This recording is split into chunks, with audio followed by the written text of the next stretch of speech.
Hello everyone, welcome back to the channel. Hope you are doing well and fine, and in today's video I'll be showing you how to make a meeting in Webex. So without wasting any time, let's just jump right on the video and make sure to watch this video till the end and follow the steps as well. In order to make a meeting, first what you need to do is simply head over and open up your Webex app, and then be sure to be logged into your account as well. And once logged into your account, what you need to do is tap on meetings at the bottom of your screen, then simply tap on the plus icon on the top right corner of your screen.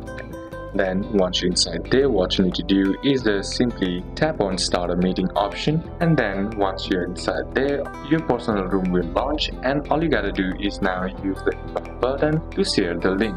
Then you can also head over and open up your Webex on your website by simply heading over and typing in web.webex.com, then log into your web account, and on the home page or dashboard, simply click on start a meeting. Then Webex will launch the meeting into a new window. Once you click on start meeting to go live, simply click on participants and invite and remind to invite others. So these are a couple of steps that you can apply, and that's it for today's video, guys. Hope this video was useful to you. Leave a like if it did, comment down any questions that you have, and see you soon on the next one.